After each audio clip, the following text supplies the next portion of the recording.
Dans cette courte vidéo, nous passerons en revue les questions à se poser lorsque l'on souhaite développer une offre de micro-certification. Nous commencerons par le pourquoi, à savoir les raisons stratégiques, avant d'aborder l'opérationnel sous les angles quoi, combien, qui, comment et quand. Avant de se lancer dans un projet de micro-certification, il faut définir ce que cette nouvelle offre va apporter, non seulement au public cible, les apprenants, mais aussi à son propre établissement et aux employeurs. Que souhaitez-vous proposer aux apprenants? Des parcours modulaires et flexibles, la validation de compétences professionnelles ou encore la valorisation de leurs soft skills. Pour votre établissement, il s'agira probablement d'étoffer l'offre de formation, notamment les formations courtes pour répondre aux besoins d'une société en constante et rapide évolution. Enfin, n'oubliez pas les employeurs dans vos réflexions, car ils devront être informés des nouvelles formes de certification que les candidats vont présenter à l'embauche. Les entreprises peuvent même être impliquées dans la conception de ces formations certifiantes afin d'augmenter les chances de reconnaissance.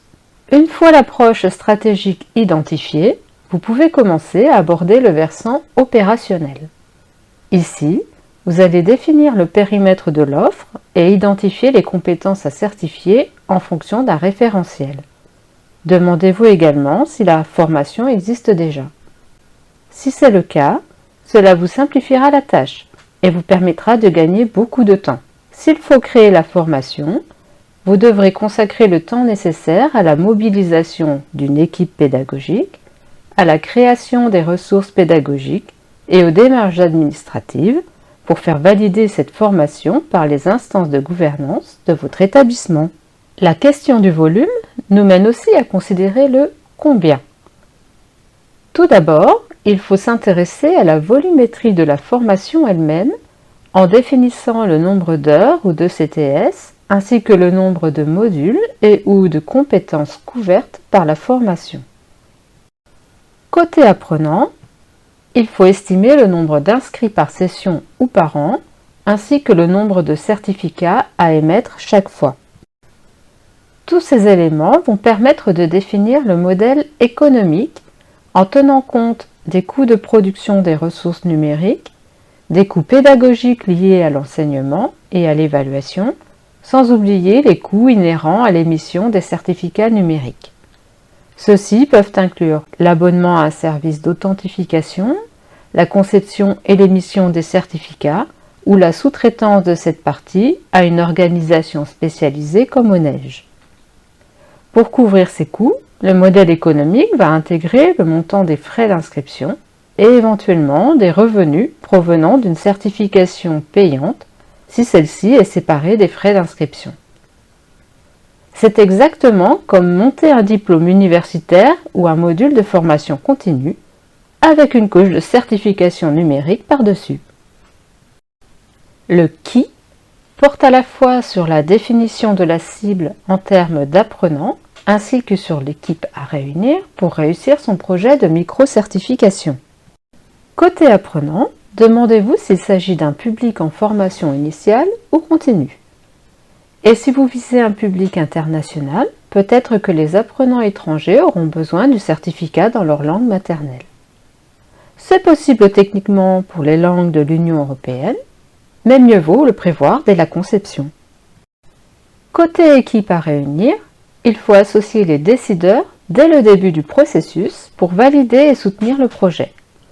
Et ensuite, réunir les compétences pédagogiques, techniques et administratives en y associant des partenaires pour bénéficier de compétences spécifiques. La composition d'une telle équipe nécessite de préciser qui intervient dans le processus de délivrance de ces micro-certifications. Il convient de distinguer l'organisation A, en charge de la formation, l'organisme B, qui certifie les compétences, et enfin l'organisme partenaire C, qui s'occupe particulièrement des certificats numériques et qui les authentifie par délégation.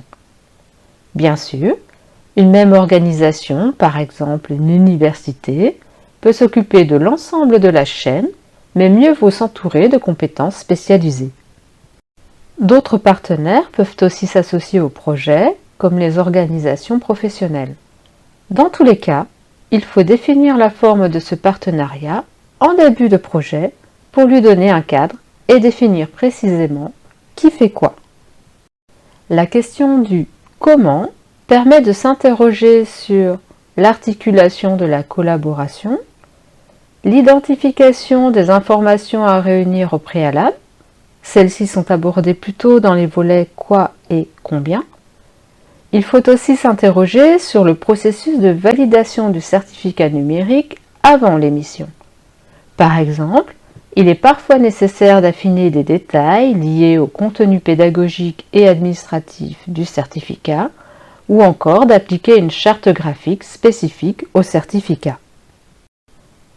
Abordons enfin la question du « quand ». On peut fonctionner en mode rétro-planning en définissant d'abord l'échéance pour émettre les premières micro-certifications et ensuite remonter le temps en estimant la durée nécessaire de chaque étape de préparation, sans oublier les phases de validation intermédiaire. Et si ce n'est pas faisable, on procède en sens inverse, à partir de la date de lancement du projet, pour arriver à une date de fin, celle de l'émission des certificats numériques. Nous espérons que cette vidéo sur les questions à se poser vous sera utile pour vos projets de micro-certification. Et n'hésitez pas à vous faire accompagner par un chef de projet.